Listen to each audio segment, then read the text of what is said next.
Desculpe, senhora. Essa festa é só para convidados autorizados. Seu nome não está na lista. Essas palavras caíram sobre mim como uma martelada no meio do peito. Eu senti o chão se afastar dos meus pés. Foram 430 pessoas convidadas para a festa de formatura da minha neta. 430. E eu que ajudei a organizar, que paguei metade dos custos, que bordei à mão as lembrancinhas, eu fui barrada na porta como se fosse uma intrusa qualquer. A vergonha subiu pelo meu rosto feito brasa viva. A mão que segurava a caixinha do presente tremia. Dentro dela estava o colar de ouro que comprei em suaves parcelas durante 4 meses. Um pingente delicado escrito Minha Formada, presente de vó, com amor bordado em cada detalhe. Eu sorri. Não porque estava feliz, mas porque nós, mulheres da minha idade, aprendemos a esconder os furacões com um sorriso calmo. Um sorriso que disfarça o abismo. Um sorriso que engana até o vento. Atrás de mim, os carros paravam um a um. Saltavam moças de vestido longo, senhores de paletó, adolescentes tirando fotos animadas. O salão, que eu mesma tinha ajudado a escolher com minha filha Luciana, brilhava com luzes douradas. As mesas, cobertas de toalhas de renda branca, estavam enfeitadas com lírios, exatamente como eu havia sugerido. O cheiro de arroz com açafrão e frango, ao molho de cogumelos escapava pelas frestas da porta. Tudo ali levava o meu toque, o meu tempo, o meu dinheiro. E mesmo assim, eu era a única pessoa ali fora. Tem certeza? Eu sou a avó da Rosa. O nome é Elvira.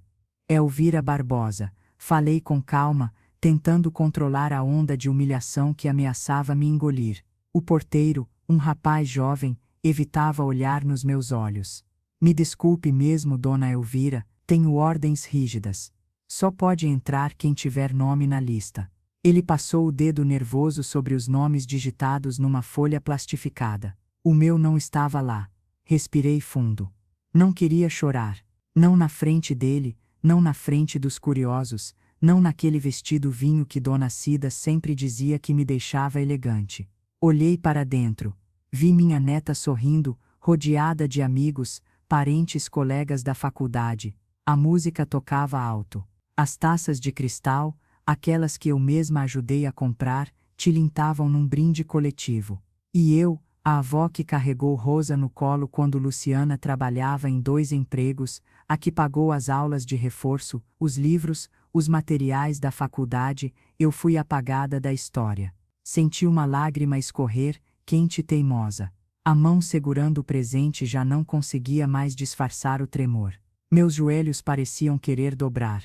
Meu coração gritava por respostas. Dona Elvira, ouvi uma voz familiar. Era minha prima, a Áurea, vindo com um presente lindo nos braços. O que você tá fazendo aqui fora, mulher? Já devia estar lá dentro, organizando tudo como sempre. Tentei sorrir. Tô esperando um táxi que deixei para minha amiga, ela ficou de vir comigo, mas ainda não chegou, menti. E senti a mentira pesar mais que meus 73 anos. A Áurea franziu a testa. Eu sabia que ela não tinha acreditado. Mas fez aquele silêncio respeitoso de quem entende que há dores que não se fala em voz alta. Me virei. Olhei mais uma vez para dentro daquele salão que tinha tanto de mim e onde, paradoxalmente, eu não era bem-vinda. Senti um gosto amargo na boca. Não era raiva. Era traição. Foi ali, naquela calçada, com os sons da festa batendo no meu peito feito tambor, que caiu a ficha. Aquilo não era um erro. Não era um esquecimento. Luciana tinha me excluído de propósito. E o pior, sem nem ter coragem de olhar na minha cara. Eu acordei aquele dia com o coração em festa. Me arrumei no salão da dona Irene, fiz escova, passei batom vinho, vesti o vestido que guardei só para ocasiões especiais. Achei que seria um dia de alegria, um dia de orgulho. Mas não. Foi o dia em que eu descobri que minha filha, a quem dediquei minha vida inteira, planejou me apagar da vida da minha neta. Mas se ela achava que eu ia aceitar calada, estava muito enganada. Meu nome é Elvira Barbosa. Tenho 73 anos. Sou aposentada como costureira, mas nunca deixei de trabalhar de verdade. Quem é mulher no Brasil sabe a gente se aposenta no papel, mas em casa o batente não para. Cozinho, cuido das plantas, costuro pra vizinha, bordo panos de prato pra vender na feira do bairro e, acima de tudo, cuido da memória da minha família. Nasci e fui criada em Juiz de Fora, interior de Minas. Filha de Dona Amélia, doceira de mão cheia, e de seu Honório. Um homem de poucas palavras e muito trabalho. Cresci entre o cheiro de bolo de fubá e as notas da sanfona que tocava nas rádios antigas da minha mãe. A vida nunca foi fácil, mas sempre foi digna. Fui mãe cedo. Tive minha única filha, Luciana, aos 21 anos. O pai dela nos deixou quando ela tinha só 3. Nunca apareceu mais. Desde então, fui mãe e pai. Dei um jeito, como a gente sempre dá. Trabalhei anos numa fábrica de confecção, entrando às 6 da manhã e saindo às 7 da noite. Pegava 2 ônibus por dia, enfrentava fila no SUS com ela no colo, fazia milagre com o salário que mal dava para cobrir o aluguel e as contas.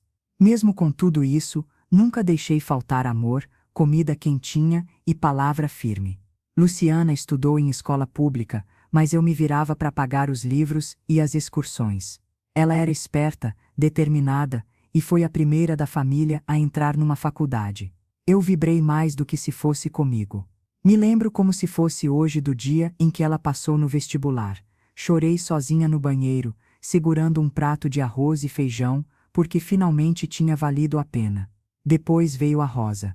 Minha neta, minha joia rara. Criei como se fosse filha. Quando Luciana teve que voltar a trabalhar logo depois do parto, era eu quem dava mamadeira, trocava fralda, ninava nas noites de cólica. Fiz o enxoval dela inteiro, tudo na mão, manta bordada, sapatinho de crochê, coeiro com nome bordado. A Rosa sempre foi uma menina doce, curiosa, carinhosa. Amava passar os domingos comigo, cozinhávamos juntas, ela adorava aprender a fazer pão de queijo. Até pouco tempo atrás, dizia que queria aprender tudo que eu sabia, que sonhava ter uma casa como a minha, cheirando a café fresco e bolo no forno. E é por isso que dói tanto. Porque tudo o que fiz na vida foi por elas. Pela minha filha e pela minha neta. Nunca quis nada em troca, só o reconhecimento, só o respeito, só o direito de continuar fazendo parte da vida delas. Eu não sou uma mulher amarga. Nunca fui. Tenho orgulho do que construí. Gosto de acordar cedo, ouvir o rádio enquanto passo o café, varrer a calçada antes do sol esquentar. Amo cuidar das minhas roseiras, sentar na varanda com meu terço nas mãos, ver a vizinhança passando. Mas por trás desse rosto sereno, tem uma história de luta que daria um livro inteiro. Lutei para criar minha filha com dignidade, lutei para manter minha casa de pé mesmo com goteira no telhado e conta atrasada, lutei para manter viva a memória da minha família. E quando vi aquela porta de salão se fechando na minha cara, senti como se estivessem tentando apagar tudo o que eu sou.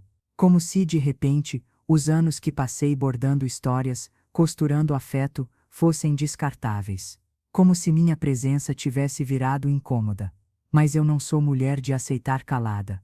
A minha dignidade pode ter sido ignorada por minha filha naquele dia, mas ela ainda mora em mim.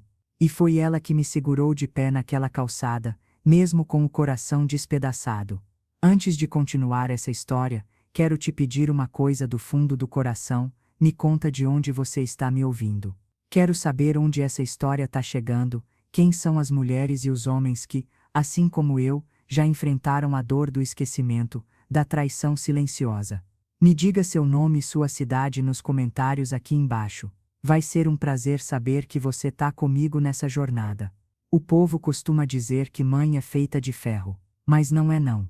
Mãe é feita de resistência, de amor que sangra em silêncio, de renúncia que ninguém vê.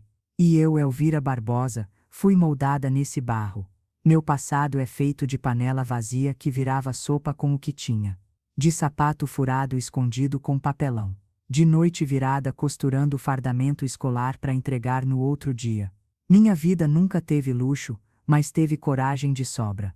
Me lembro como se fosse ontem, eu acordava antes do sol nascer, colocava a água do café no fogo e estendia a roupa lavada no varal, ainda com o orvalho da madrugada. Comia um pão dormido com margarina, e saia correndo para pegar o ônibus das 5h20. Trabalhava numa fábrica de costura no bairro São Pedro, em Juiz de Fora. Ficava o dia inteiro em pé, cortando tecido, aguentando bronca de encarregado, fazendo hora extra para pagar as contas. Na volta para casa, com os pés inchados, ainda fazia janta, ajudava Luciana na lição e passava a roupa para o dia seguinte. Quando sobrava tempo, pegava as encomendas de bordado, que as vizinhas faziam fronha, lençol, avental. Tudo feito à mão, com carinho e paciência, porque era isso que me dava o dinheiro do leite. Luciana sempre foi uma menina esperta. Eu fazia de tudo para ela não perceber as dificuldades. Às vezes, fingia que não estava com fome só para dizer que já tinha comido. Dizia que gostava de café puro quando, na verdade, o leite só dava para ela. Tinha épocas em que não dava para pagar o aluguel direito. O senhor Edésio, dono da casa, onde a gente morava, já chegou a bater na porta cobrando com cara feia. Mas Deus sempre dava um jeito, um bico que aparecia, uma vizinha que pedia ajuda, um trabalho extra no sábado. Eu não tinha tempo para reclamar da vida, só respirava fundo e ia. Lembro do dia em que Luciana ficou doente, com febre alta. Chovia forte. Eu a enrolei num cobertor e a levei no postinho, debaixo de guarda-chuva furado. Esperei quase 4 horas para ela ser atendida. A médica disse que era uma virose, mas eu senti o mundo desabar quando ouvi aquele diagnóstico. Só quem é mãe solo e pobre sabe o medo que dá ficar doente sem ter para onde correr. Mesmo assim, nunca deixei faltar remédio. Fazia chá de boldo, dava sopa quente, ficava acordada a madrugada inteira trocando compressa. Quando ela melhorou, me deu um abraço apertado e disse: "A senhora é minha heroína, mãe." Aquilo ficou marcado em mim para sempre, e quando ela passou no vestibular, meu coração quase não aguentou. Era como se tudo tivesse valido a pena. Gritei para a vizinhança inteira: "Minha filha vai ser a primeira da família a estudar numa faculdade." Fiz até bolo de fubá com goiabada para comemorar. Na época eu já estava começando a sentir dores nas mãos, resultado de tantos anos costurando sem descanso. Mas continuei trabalhando. Fiz rifa, vendi tapete de crochê, cortei cabelo de vizinho, tudo para pagar xerox, transporte, material. Tinha semana que sobrava só R$ 20 para mim. Mas eu nem ligava. O importante era ver Luciana indo para frente. Quando Rosa nasceu, foi como reviver tudo de novo. Só que dessa vez, com o coração mais leve. Cuidar de neto é como amar pela segunda vez, só que com mais ternura. Era eu quem acordava de madrugada quando ela chorava. Eu quem dava o mingau, fazia as papinhas, limpava a fralda, dava banho. Luciana voltava tarde do trabalho. Então Rosa era minha companheira. Ela cresceu aprendendo a bordar comigo, a fazer bolo, a cuidar das plantas. Tinha dias que ela dizia: "Vó, quando eu crescer, quero ser igualzinha à senhora." Aquilo me dava forças para seguir. Mesmo com os joelhos doendo, com a vista cansada, eu sorria. Porque para mim, não tinha coisa mais bonita do que ser exemplo. Teve uma época em que Rosa queria fazer aula de violão. A grana estava curta, mas dei um jeito. Fiz almoço para fora por 3 meses e consegui pagar o curso dela. Quando ela tocou Asa Branca pela primeira vez, chorei escondida. Era como ver minha história ecoando em cada nota. Mas veja bem, tudo isso eu fiz por amor. Não por obrigação. Não queria troféu, não queria estátua. Queria apenas continuar fazendo parte da vida delas. E foi por isso que, ao ser deixada do lado de fora daquela festa, a dor veio com tanta força. Porque só quem carregou no colo, quem abriu mão de si para levantar o outro, sabe o que é ser apagada depois de ter dado tudo. Não foi só o portão que se fechou para mim naquele dia. Foi um capítulo inteiro da minha vida que ficou sem final. As coisas não mudam de uma hora para outra. Elas escorregam devagar, feito água por entre os dedos. Foi assim comigo e com a Luciana. Um distanciamento lento, disfarçado de rotina. Só que com o tempo, as pequenas rachaduras viraram buracos. Começou com os domingos. Antes Rosa vinha sempre almoçar comigo. A gente cozinhava juntas, ela adorava aprender minhas receitas. Fazíamos torta de frango, macarrão com molho caseiro, doce de leite no tacho de cobre. Ela punha a mesa, escolhia a trilha sonora. Sempre um sambinha de raiz ou alguma música antiga que dizia que lembrava o tempo da infância. Mas de repente, os domingos começaram a mudar. Um dia, Luciana disse que Rosa estava com muita lição da faculdade. No outro, que tinha compromisso com as amigas. Depois, que estava cansada demais. E assim, de forma suave e insistente, os domingos passaram a ser só meus. No começo, eu entendi. Achei que era fase, que era o peso da vida adulta. Mas algo ali me incomodava. Como uma porta que você sabe que não foi você quem fechou. O telefone também foi ficando mudo. Antes Rosa me ligava quase todo dia. Para contar que tinha tirado nota boa, que estava nervosa com uma prova, que tinha conhecido um rapaz bonito na faculdade. Eram ligações cheias de alegria. Mas essas ligações foram sumindo. Começaram a durar 2 minutos. Depois vinham cheias de pressa. Vó, não posso falar agora. Depois te ligo. Tô indo pra aula. E esse depois nunca chegava. Eu tentei entender, tentei me convencer de que era normal. Mas uma coisa dentro de mim apertava. Como um nó na garganta que não se desfaz. Uma vez, levei pra Rosa um suéter de tricô, que passei semanas fazendo. Escolhi a lã mais macia, bordei as iniciais dela na barra. Quando o entreguei, os olhos dela brilharam por um instante. Mas antes que dissesse qualquer coisa, Luciana falou: "Ah, mãe, Rosa não usa mais essas roupas. Agora ela tá com um estilo mais moderno." A menina apenas sorriu e dobrou o presente com cuidado. Eu percebi ali que, aos poucos, até o meu carinho estava sendo traduzido como fora de moda. Outra vez, comprei para Rosa uma edição linda dos livros que ela sempre amou quando criança. Achei que seria um presente nostálgico bonito. Mas Luciana logo disse: "Ela já tem tudo isso no Kindle, mãe. Esses livros físicos ocupam espaço." Aquilo me doeu mais do que uma pancada. Me senti velha, ultrapassada, como se o amor que eu sabia oferecer não coubesse mais na vida delas. As redes sociais também começaram a me mostrar coisas que não batiam com o que me contavam. Enquanto me diziam que Rosa estava gripada, a foto do dia mostrava ela rindo com a família do pai, num restaurante caro.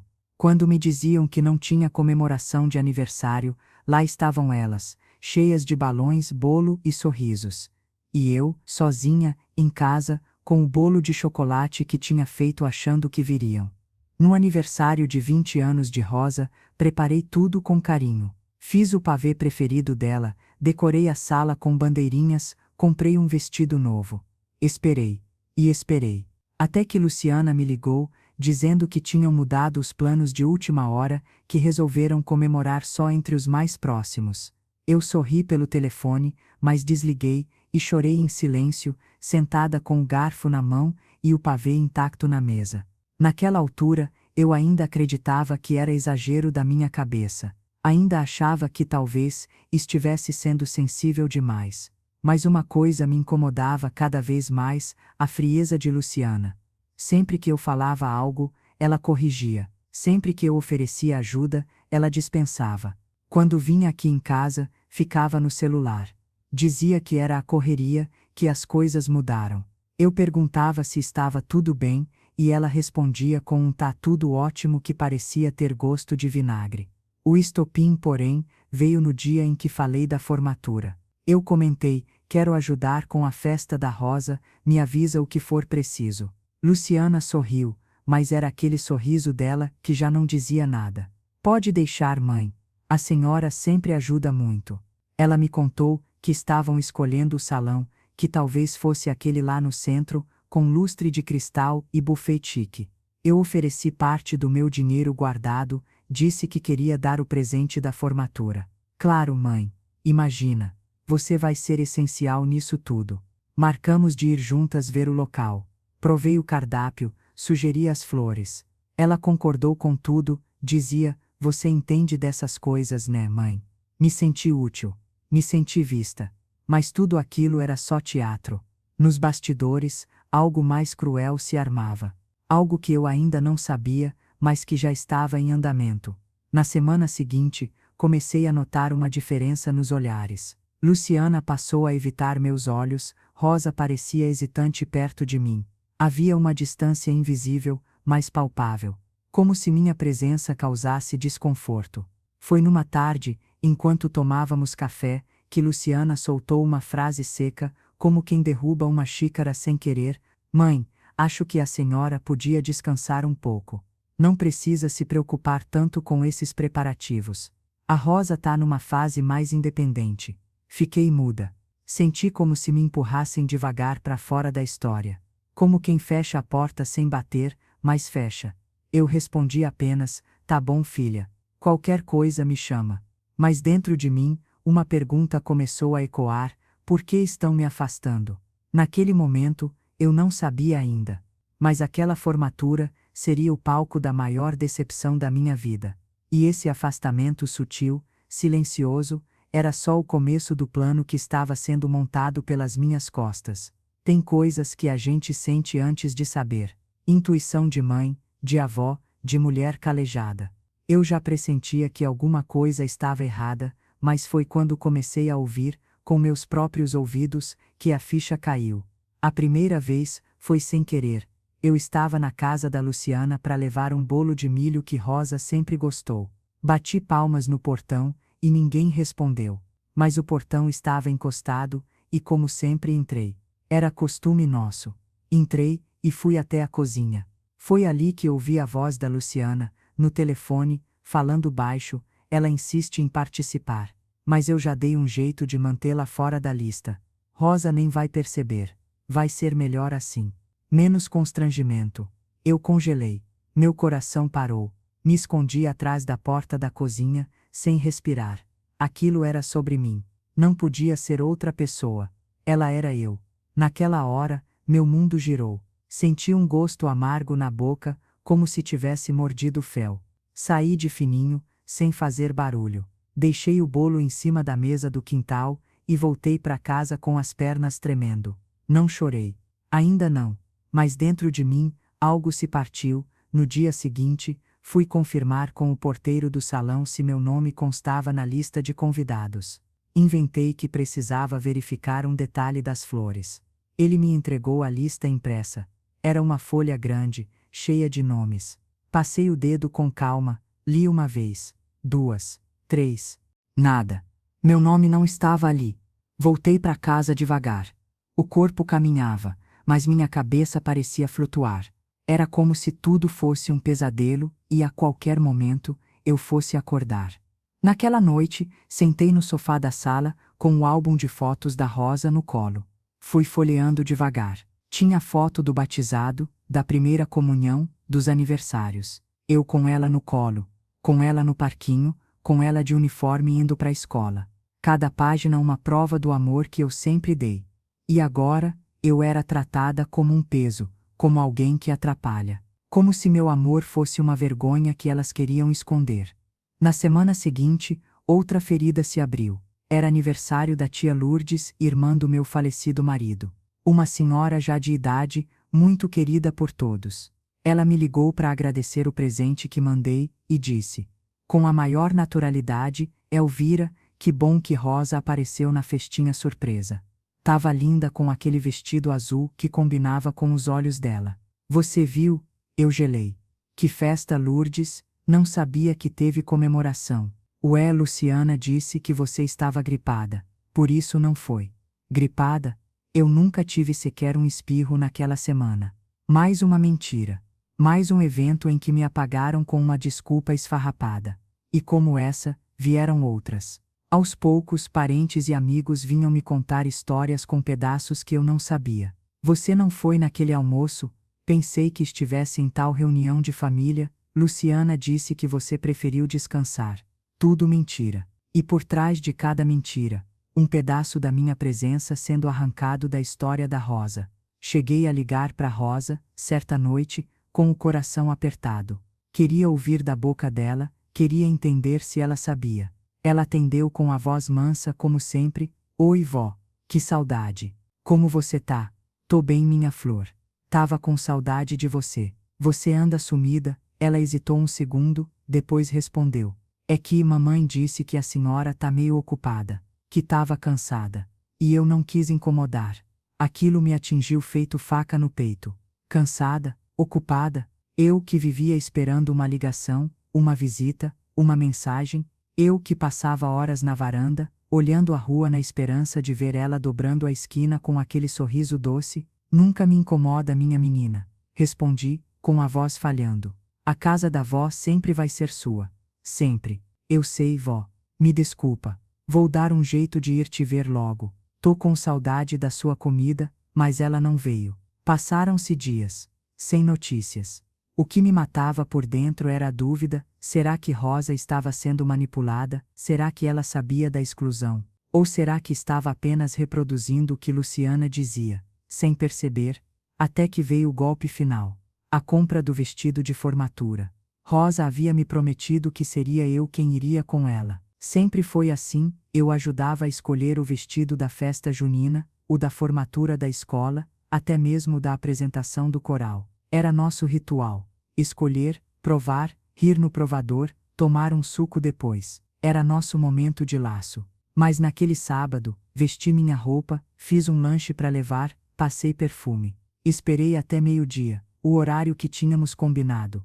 Nada. Esperei mais. Liguei. Luciana atendeu. Ah, mãe, esqueci de avisar. Rosa resolveu ir com as amigas, ela achou que ia se sentir mais à vontade. Desculpa, foi tudo de última hora. Mais uma desculpa. Mais uma cena roubada. À noite vi nas redes sociais uma sequência de fotos, Rosa e Luciana rindo, experimentando vestidos, segurando sacolas de lojas caras. Nenhuma amiga, só as duas.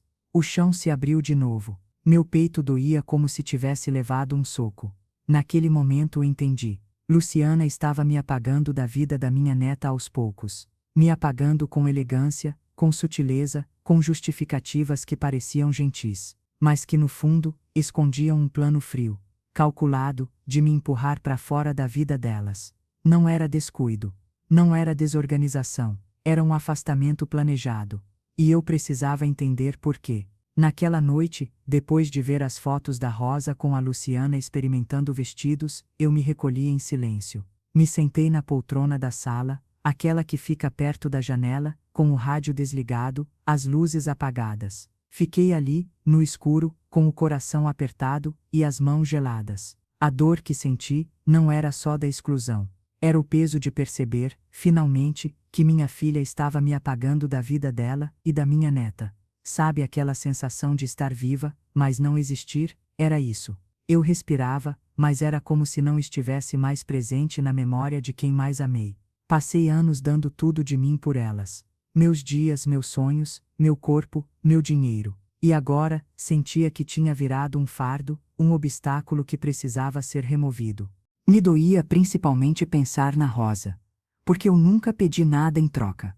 Só queria fazer parte dos momentos, ver sua vitória, bater palma na formatura, chorar de emoção, no fundo da plateia.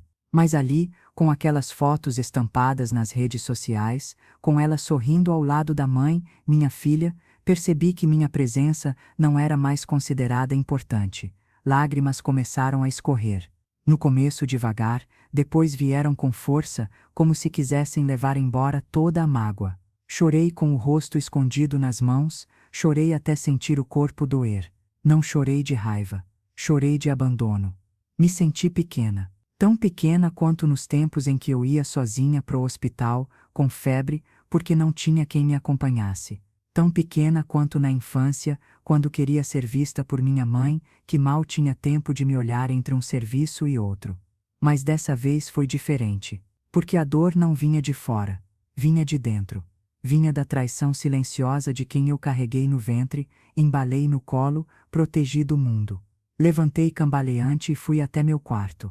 Peguei a caixinha de madeira onde guardo meus bilhetes antigos, cartinhas da Rosa, fotos, recados. Tinha um desenho dela que dizia: "Vovó, te amo para sempre". Li aquilo com os olhos turvos, me perguntando: será que ela ainda sente isso por mim? Ou tudo isso virou só lembrança? Sentei na beira da cama com o coração pesado. Meus pensamentos estavam embaralhados, mas havia uma certeza: algo dentro de mim havia morrido. E não era só a esperança de ser convidada para a formatura. Era a fé na minha própria filha. No dia seguinte, tentei seguir minha rotina. Fiz café, varri a calçada, coloquei comida para as plantas. Mas tudo parecia sem cor. Como se a vida tivesse perdido o sabor. Recebi mensagens no grupo da família comentando a beleza da festa, os preparativos, o vestido de rosa, os convites. Ninguém entendia por que eu não comentava nada, porque eu não me envolvia. Alguns chegaram a perguntar: vai ser surpresa para Elvira? E aquilo só aumentava a ferida. Não era surpresa. Era desprezo. Na semana da formatura, fui até o salão de beleza da Dona Irene, como sempre fiz em ocasiões especiais. Pedi para fazer o cabelo, pintar com um tom mais escuro, como Rosa gostava. Passei batom vinho. Escolhi meu vestido preferido, aquele que Dona Cida dizia que me deixava com ar de dama de novela. Fiz tudo como se ainda acreditasse que seria parte da festa. Como se, de alguma forma, a vida fosse me dar esse presente de volta. Saí de casa com o coração apertado, mas com esperança. A esperança teima em ficar até o fim. Cheguei ao salão pontualmente, às 6:30 da tarde. Era o horário que Luciana tinha mencionado semanas atrás. Cheguei com meu presente na mão, um pingente de ouro escrito minha formada, pago em 10 parcelas, economizado com cuidado, com sacrifício. Mas quando cheguei no portão, o porteiro olhou para mim com um ar de constrangimento. Boa noite. Posso ajudar? Boa noite, meu filho. Sou a avó da Rosa. Vim para a formatura. Sou Elvira Barbosa. Ele hesitou, pegou uma lista e começou a passar o dedo por ela. Levou tempo demais. Desculpe, senhora. Essa festa é apenas para convidados autorizados. Seu nome não está aqui. Eu respirei fundo. Senti uma onda quente subir pelo rosto. A vergonha veio com tudo. As pessoas atrás de mim cochichavam. Outros convidados passavam por mim, vestidos com elegância, sorrisos no rosto. E eu ali, parada, de fora. Meus olhos encontraram o salão lá dentro. Vi as luzes, a decoração, a mesa de doces com flores brancas, as que eu mesma sugeri. Ouvi a música. Vi Rosa, linda num vestido branco, abraçando convidados, sorrindo. E eu, excluída, apagada. Senti uma tontura leve. Me apoiei num poste. A mão tremia. A caixa com o presente quase caiu. Engoli o choro. Sorri. Um sorriso falso, amargo, de quem já aprendeu a sofrer em silêncio. Tem certeza? Eu ajudei a pagar essa festa, bordei as lembrancinhas. Falei com a voz embargada. Tenho ordem, senhora. Só posso deixar entrar quem estiver na lista. Voltei para o banco do jardim do salão e me sentei. Olhei as pessoas chegando. Cumprimentavam, tiravam fotos, passavam por mim como se eu fosse uma desconhecida. Fiquei ali, calada, sozinha, esquecida. Foi ali, naquela noite, que eu cheguei ao fundo do poço. Não era apenas a ausência numa festa. Era a constatação cruel de que minha filha não me queria mais na vida da minha neta. Não havia mais dúvidas. Não era exagero. Não era desatenção. Era rejeição. Mas uma coisa aconteceu ali, que nem Luciana esperava, algo dentro de mim despertou. Uma chama antiga, que talvez estivesse adormecida, reacendeu. A chama da dignidade. E mesmo chorando em silêncio, mesmo sentindo meu coração quebrado, eu prometi a mim mesma: isso não vai terminar assim. Na manhã seguinte, acordei com os olhos inchados, mas com o peito mais firme. Sabe quando a dor vira combustível? Quando, depois de tanto engolir o choro, você finalmente decide levantar com os 2 pés no chão? Foi assim que me senti. E foi naquele instante, ainda com o cheiro do café fresco tomando a cozinha, que eu entendi: eu não ia aceitar mais ser apagada. Passei os últimos anos tentando entender, perdoar, justificar. Sempre fui do tipo que acredita que as coisas se resolvem com conversa, com paciência. Mas dessa vez, não. A traição tinha nome, data, endereço e sangue do meu sangue. Depois de tudo, eu ainda podia escolher entre me calar ou me posicionar. E escolhi me levantar. Não com gritos, não com escândalo, mas com a calma de quem carrega a verdade no peito. A primeira coisa que fiz foi ligar pro Pedro, meu contador e amigo de longa data, o mesmo que me ajudou a organizar as finanças depois que o meu marido faleceu. Eu sabia que Luciana tinha acesso a parte das minhas contas, desde a época em que precisei dela para ir ao banco comigo, por causa das vistas fracas e da burocracia. Mas ali, naquela manhã, algo me dizia que aquele afastamento todo tinha mais do que ressentimento, tinha dinheiro envolvido. Pedro atendeu com a voz sonolenta, mas ficou em alerta assim que ouviu minha voz. Elvira, aconteceu alguma coisa? Aconteceu sim, Pedro. Preciso que você bloqueie agora mesmo a conta que está em nome conjunto com a Luciana. E quero um extrato detalhado dos últimos 6 meses. Tudo. Tudo bem. Posso perguntar por quê? Porque parece que, além de ter me apagado da vida da minha neta, ela também pode ter roubado o meu suor. Pedro ficou em silêncio por alguns segundos. Ele me conhecia. Sabia que, se eu estava falando daquele jeito, era porque a coisa era séria. Ele prometeu me entregar os relatórios no dia seguinte e recomendou que eu guardasse todos os documentos, notas, comprovantes. Desliguei o telefone e sentei à mesa com meu caderno de anotações. Comecei a escrever tudo, cada data, cada detalhe, cada episódio que agora fazia sentido. O aniversário em que fui esquecida. A mudança da festa da Rosa. As idas ao banco que ela fazia sozinha com minha procuração. Tudo começou a se encaixar como um quebra-cabeça macabro. Era como se eu estivesse acordando de um sonho ruim. Mas a verdade é que eu nunca estive dormindo, eu é que queria acreditar que era só uma fase. Que tudo ia voltar ao normal. Mas não ia. Fui até o guarda-roupa e tirei a caixa onde guardava meus documentos importantes. Carteira de trabalho, comprovantes de pensão, recibos antigos, bilhetes da Rosa. Comecei a separar tudo com calma. Fui anotando. Organizava como se estivesse preparando um dossiê, um testemunho de quem eu fui, do que fiz, do que merecia. Nesse meio tempo, liguei para minha prima Áurea. Ela foi uma das poucas que percebeu que havia algo errado desde o começo. Elvira, minha filha, até que enfim. Já estava na hora de você acordar para isso tudo. Luciana vem te afastando há anos, mas você sempre arrumava desculpa. Eu sei. Mas agora, não tem mais desculpa. Áurea. Eu vi com meus próprios olhos. Ouvi com meus próprios ouvidos. Fui tratada como estorvo, como peso morto. O que você vai fazer?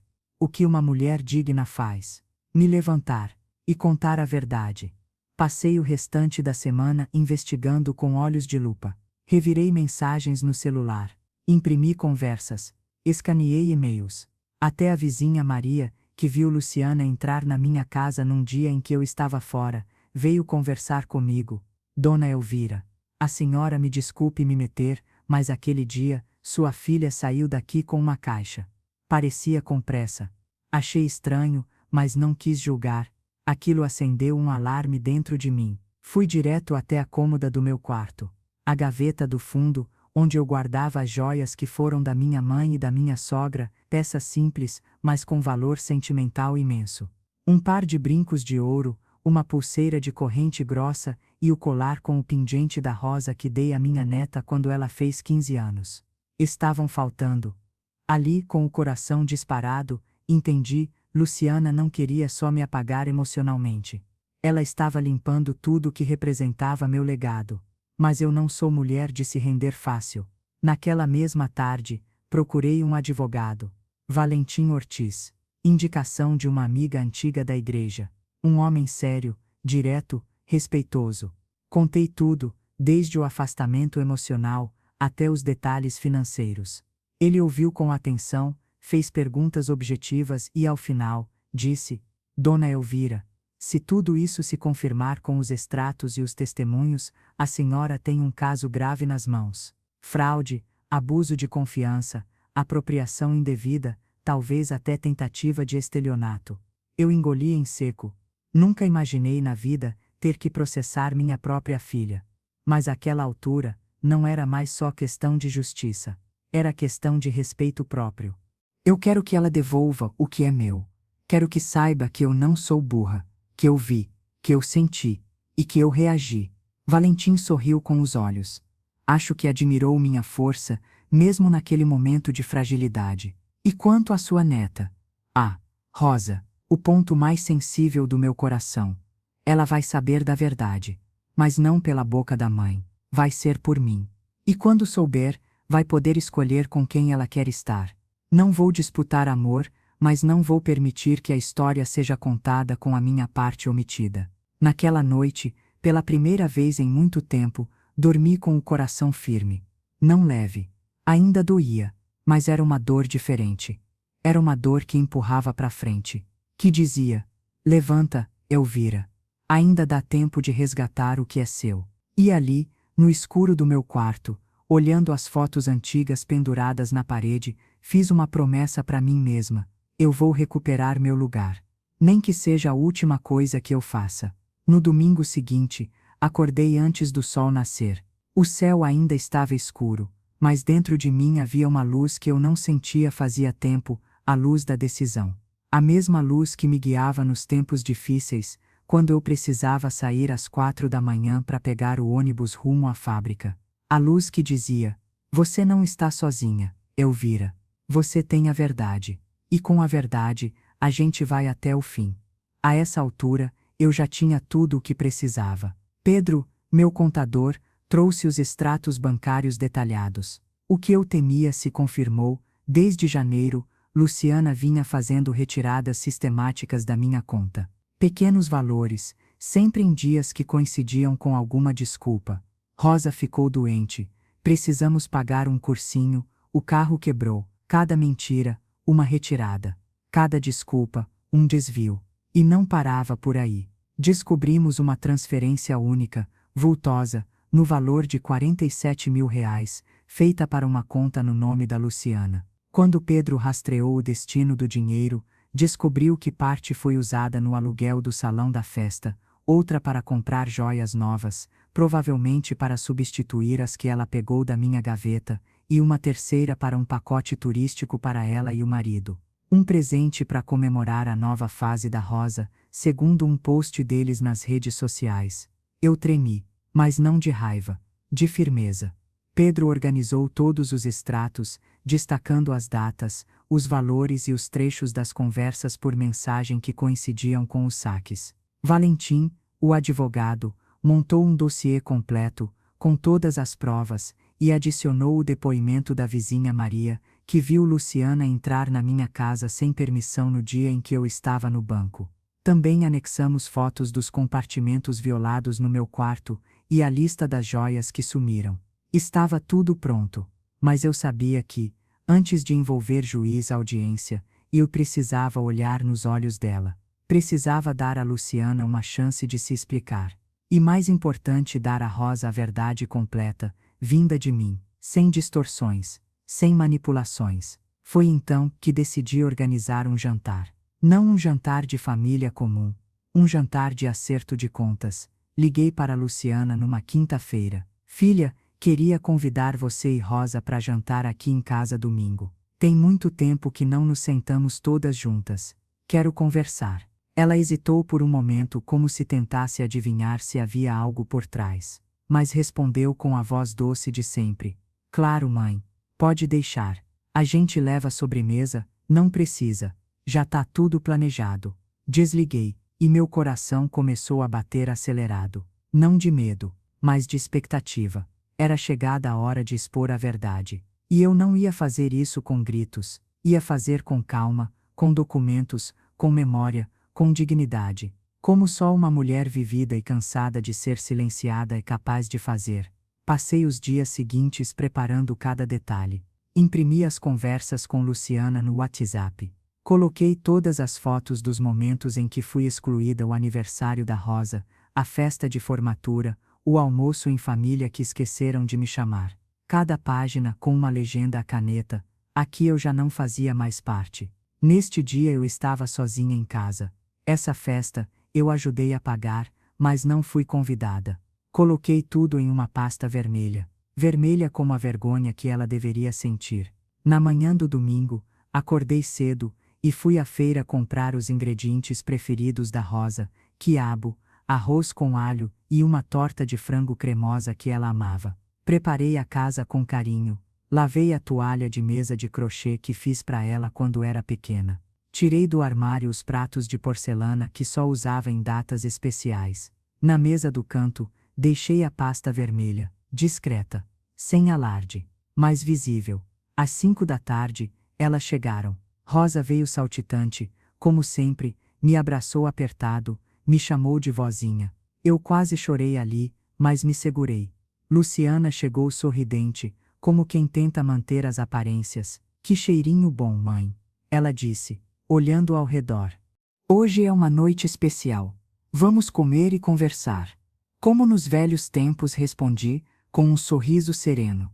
Durante o jantar, tentei manter o clima leve. Falei de receitas, de plantas, de música. Rosa contava sobre a faculdade, empolgada, cheia de sonhos.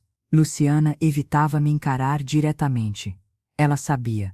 Depois da sobremesa, levantei e disse: Rosa, minha querida, você poderia me ajudar na cozinha? Só um instante? Claro, vó. Quando Rosa saiu, voltei à sala e me sentei de frente para Luciana. Tirei a pasta vermelha da mesa e a empurrei suavemente para ela. Aqui está tudo, cada retirada, cada mensagem, cada prova de que você tem me apagado, não só da vida da Rosa, mas também do meu próprio dinheiro. Ela empalideceu. Mãe, não precisa exagerar. Tentou falar, mas eu a interrompi. Exagerar? O que você chama de exagero, eu chamo de traição. Uma traição que tem preço e consequência. Você vai abrir essa pasta. E vai ler. Não agora. Quando estiver sozinha. Porque o que eu quero mesmo é conversar com a Rosa. Luciana quis protestar, mas algo em meu olhar a fez recuar.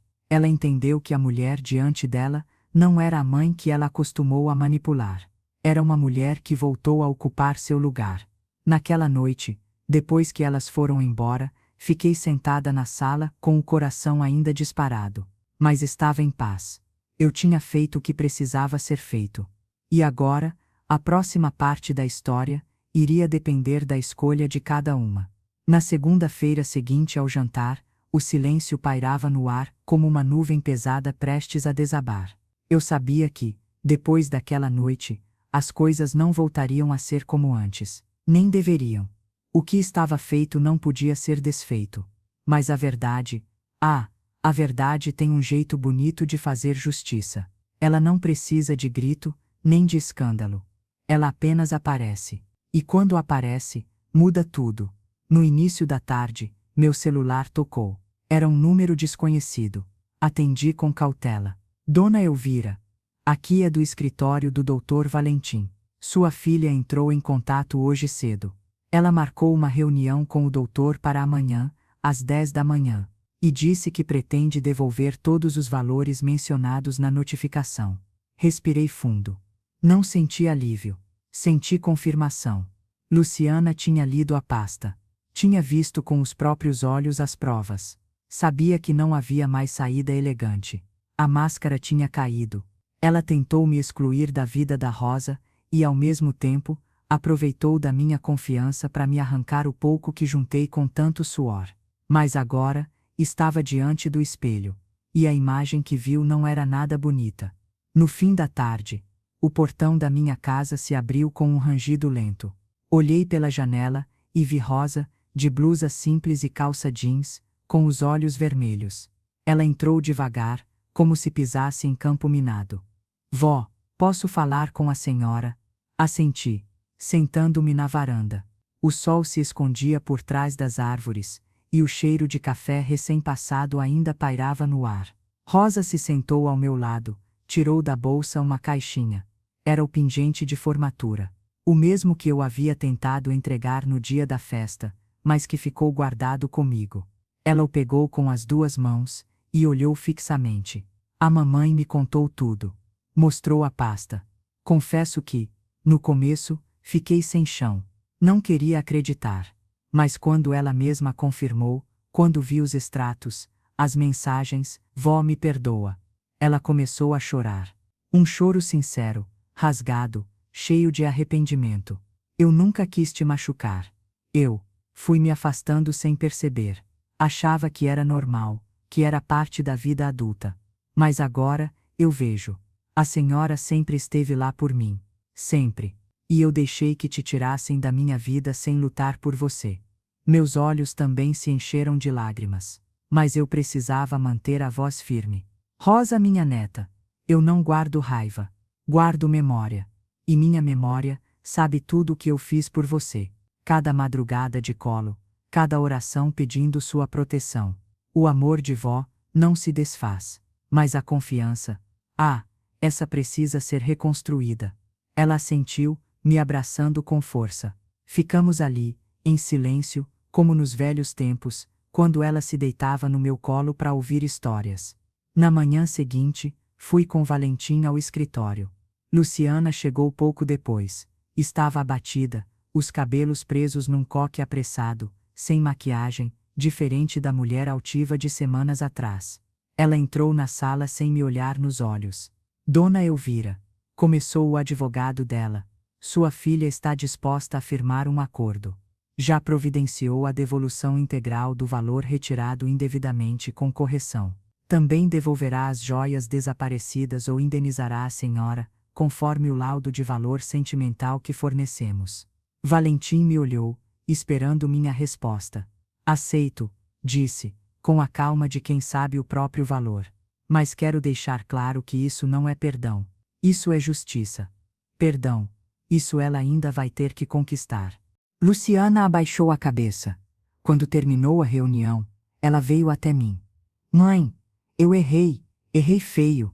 Eu me deixei levar pela vaidade, pela ideia de que era melhor afastar a senhora do que lidar com minha própria culpa. Mas ver a Rosa chorando me destruiu, porque eu percebi que, tentando proteger a imagem dela, eu destruí o alicerce que sustentava a nossa história. A senhora. Olhei para ela, nos olhos, como uma mãe olha uma filha que caiu e precisa levantar. Eu não quero vingança, Luciana. Mas também não aceito mais ser tratada como um pano de chão. Eu sou sua mãe. E mereço respeito. Não aceito mais lugar de coadjuvante. Ela assentiu. Sabia que eu estava certa. Sabia que tinha perdido muito mais do que dinheiro. Tinha perdido minha confiança. E agora, teria que reconstruir isso tijolo por tijolo. Nos meses seguintes, Rosa voltou a frequentar minha casa todos os domingos. Cozinhávamos juntas de novo. Cantávamos enquanto lavávamos a louça. E aos poucos, aquela luz que existia entre nós foi voltando. Ela me trouxe o diploma. Me mostrou as fotos da colação que não pude assistir e me pediu perdão com os olhos cheios de verdade. Luciana passou a aparecer com mais frequência, mas sempre com cautela. Sabia que o tempo agora era meu aliado. E que a confiança, uma vez quebrada, não se remenda com fita adesiva. A justiça foi feita. Mas mais que isso, minha dignidade foi restaurada. Porque às vezes, a vida tenta apagar a gente. Mas quem tem raiz forte, quem tem história bordada com amor e suor, nunca desaparece de verdade. Só precisa de um sopro de coragem para florescer de novo. E eu, Elvira, floresci. Hoje, enquanto escrevo essas palavras sentada na minha varanda, com um cafezinho passado na hora, e o cheiro das minhas roseiras tomando conta do ar, eu olho para trás e me pergunto, como é que a gente deixa o amor virar silêncio? Como é que sem perceber, vamos deixando que apaguem a nossa presença, a nossa história, o nosso nome? Durante muito tempo, eu achei que amar era aceitar tudo. Achei que o amor de mãe e de vó era feito para se sacrificar calada. Que dignidade era só seguir em frente, mesmo com o coração machucado. Mas aprendi, do jeito mais duro, que amar também é saber dizer basta, que respeito não se implora, se exige. E que presença não é só estar num lugar, é ser vista, ouvida, valorizada. A verdade é que eu demorei muito para entender que a minha história tem valor, que a vida que levei, mesmo sem luxo, mesmo com dificuldades, foi rica em amor, em entrega, em coragem. E que ninguém, nem mesmo uma filha, tem o direito de apagar isso da minha trajetória.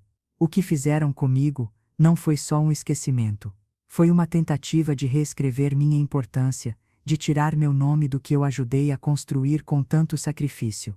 Mas a vida, essa senhora sábia, me deu a chance de virar o jogo.